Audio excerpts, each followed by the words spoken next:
Salut l'équipe, j'espère que vous allez bien. Alors, on va faire l'avant-match Chelsea-Newcastle. J'espère que vous êtes prêts pour ces derniers ranges. Il reste 9 matchs, oui, 9 matchs déjà. On est déjà à la fin de la saison. Chelsea a intérêt à ne pas perdre un seul match parce que là, c'est vraiment le moment où il ne faut pas perdre. Et ça tombe mal car il joue contre une équipe qui n'est pas une équipe facile, vraiment pas. On joue contre Newcastle, Chelsea joue contre Newcastle. Newcastle qui a donc fait un nul face au Barça en Ligue des Champions. Un nul un peu non mérité parce que je pense que Newcastle méritait de gagner. Et Chelsea, de leur côté, a perdu face à Paris. Donc voilà, on connaît. Donc les fans de Chelsea, je vous dis la vérité, j'avais même pas envie. Je n'avais même pas envie de faire cette vidéo. Je ne vais pas vous mentir. Pour les fans de Chelsea, je n'avais même pas envie de faire cette vidéo. Mais je la fais quand même parce qu'il faut, tout simplement. Là, on doit passer à autre chose. Chelsea doit se concentrer sur la première ligue. Il y a des matchs à jouer. Il y a une importance, c'est de se qualifier en Ligue des Champions. Alors, on va commencer. Donc, je vais vous expliquer comment ça va se passer. On fait les résultats sur les 5 derniers matchs. Résultats des dernières confrontations. 11 des deux équipes, hommes forts des deux équipes, calendrier et on terminera par le pronostic. Alors on commence tout de suite. Pour ceux qui ne connaissent pas la chaîne, abonnez-vous, likez, commentez. Ici on parle de PL et plus précisément de Chelsea. Abonnez-vous, likez et regardez les vidéos. Il y a des choses intéressantes à voir. Alors, on va parler des dernières confrontations de Chelsea, le dernier résultat. Chelsea, le match de Arsenal-Chelsea. N'oublions pas que Chelsea a perdu ce match. On continue sur le 4-1 de Chelsea face à Aston Villa. Chelsea qui gagne 4-1 face à Aston Villa avant de gagner face à Wrexham et de perdre en Ligue des Champions face à Paris Saint-Germain. Donc, les gars, c'est un peu mitigé en vrai. Chelsea donc perd un match important, puis gagne face à une équipe assez importante aussi parce qu'au classement, Aston Villa est toujours devant Chelsea. Gagne un match de Cup et perdre face à Paris, qui est un match très important aussi, et sur un score en plus. Donc voilà, je vous mens pas vraiment, ça m'a atteint. Moi, j'ai même pas envie de faire des vidéos, je suis pas dans l'humeur du tout. Mais voilà, ça c'est la dernière confrontation du côté de Chelsea. C'était pas incroyable, hein, les gars. On voit 2 victoires, 2 perdus. Voilà, c'est ça le résultat du mois de mars. Ce n'est pas ouf, pas du tout, pas du tout, pas du tout. C'est les dernières confrontations, il faut dire qu'il n'y a qu'une seule victoire en Première Ligue. Et il y a qu'une seule victoire, une victoire en Cup, perdre en Ligue des Champions, perdre avant à Arsenal. Voilà, Chelsea n'est pas ouf, n'est pas dingue. On passe du côté de Newcastle. En mois de mars, Newcastle a donc gagné face à Manchester United 2-1. Voilà, un match très serré. Newcastle, ils ont pris rouge, mais ils ont quand même gagné ce match avant de perdre face à Manchester City 3-1 et de faire le nul donc face au Barcelone à domicile. Un match vraiment où ils devaient pour moi gagner. L'arbitrage, c'était pas waouh, mais ils méritaient vraiment de gagner. Il y a le match retour qui va arriver.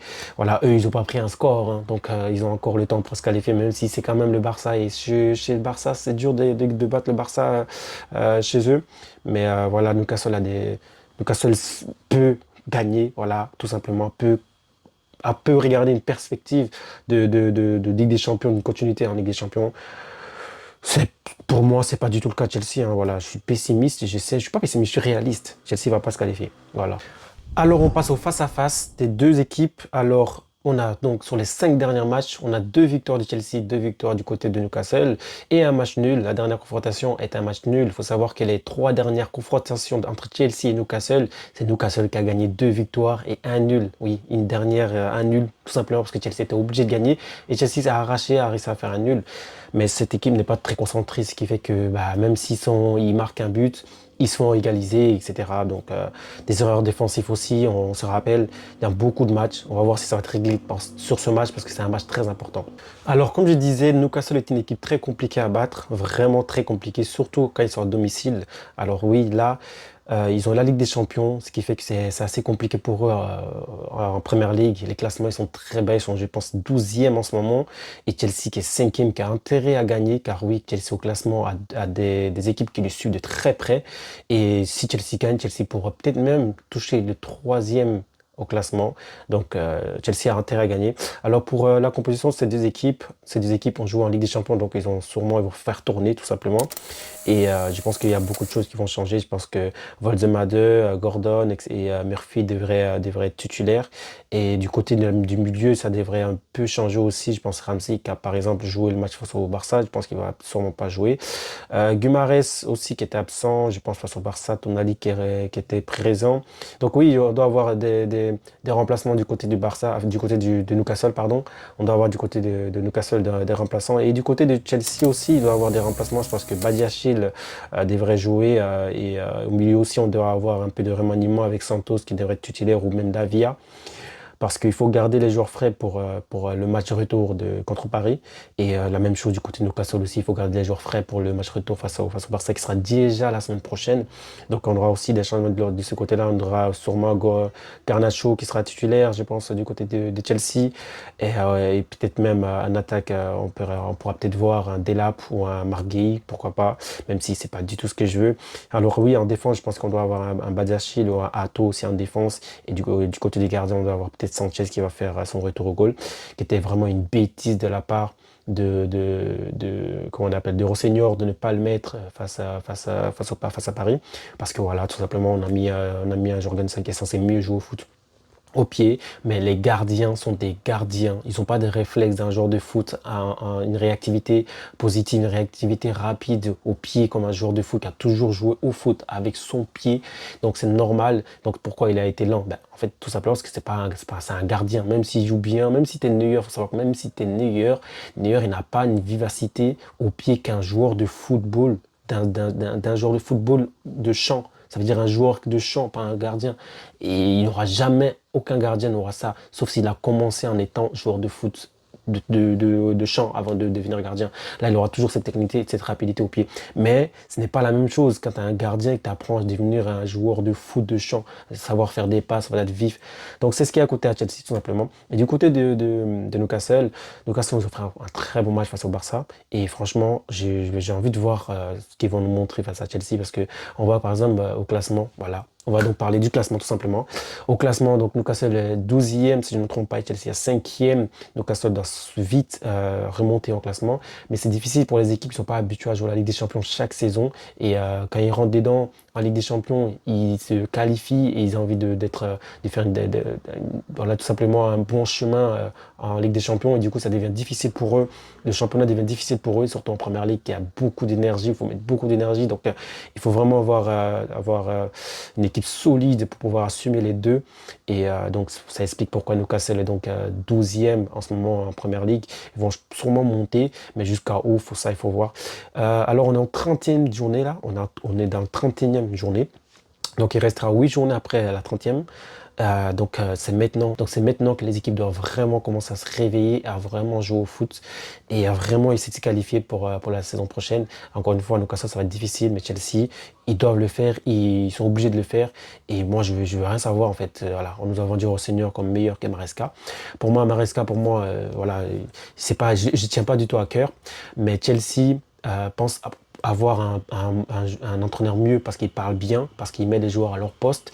Et même si on voit clairement dans les gros matchs, il met Reece James au milieu, mais c'est pas le même registre que quand Maresca mettait Reece James. Ça, on l'a vu pour ceux qui analysent l'équipe de Chelsea. On voit clairement que Reece James ne fait pas exactement le même rôle, mais ça ne change pas. Ça change pas qu'il y a un impact physique que comme Maresca l'a fait, et ça ne change pas non plus que c'est grâce à Maresca qu'il a compris qu'il pouvait mettre James au milieu aussi. Mais dans les matchs moyens, une petite comparaison vite fait, dans les matchs moyens ou face à des équipes un peu bêtes, enfin un peu nulles, on va dire, entre guillemets un peu bêtes, moins fortes tout simplement, et ben Chelsea joue toujours si mal. Voilà. Que ce soit les deux équipes, que ce soit les deux coachs, que ce soit Rossinier ou Maresca, il n'a rien amélioré dans ça. Voilà, ça fait quand même longtemps qu'il est là quand même, Rossinier. C'est pas 2, 3 semaines. Ça fait quand même longtemps qu'il est là. Donc, il n'y a pas un changement de dingue. On perd toujours face aux équipes moyennes. Et quand il faut absolument gagner, on perd quand même. Et quand on va sortir totalement de la course à la Ligue des Champions, là, on gagne. Comme avec Maresca, en fait. Il n'y a rien qu'à changer. Donc, peut-être le problème vient aussi de l'équipe, clairement. Donc, comme je disais tout le temps. Mais voilà, ça ne change pas que. Il y a un truc qui était évident, c'est que Maresca savait préparer le gros match. Et là, il est largement, largement, largement au-dessus d'un Rossinier. Voilà. Ça, c'est réel. Et son choix de gardien a tout gâché. Malheureusement, ça vient de lui. Et comme je disais, un gardien, c'est un gardien. C'est pas un joueur de champ. Même si tu penses qu'il est mieux, c'est pas un joueur de champ. Donc, tu te mets des risques. Et le risque n'est pas le gardien. Ce n'est pas sa faute. C'est la faute de l'entraîneur qui met le gardien. Et je pourrais même dire que c'est la faute de ceux qui sont au-dessus. Car quand tu viens dans une équipe, je me demande, Rossinier, quand il vient dans l'équipe de Chelsea, il ne dit pas qu'il y a une évidence à vite arranger. Une évidence, une réalité claire à vite arranger, c'est-à-dire le poste de gardien. Ramener un vrai gardien. Un gardien niveau Ligue des Champions, niveau finale de Ligue des Champions. Et des défenseurs de qualité. Voilà, c'est les choses qu'il faut absolument arranger du côté de Chelsea dans l'équipe. Parce que l'offensive, oui, Garnacho, c'est pas incroyable, Guita, c'est pas incroyable. Ok, mais ça va encore, qu'on veut dire, ça va encore, parce qu'ils sont là, ils jouent.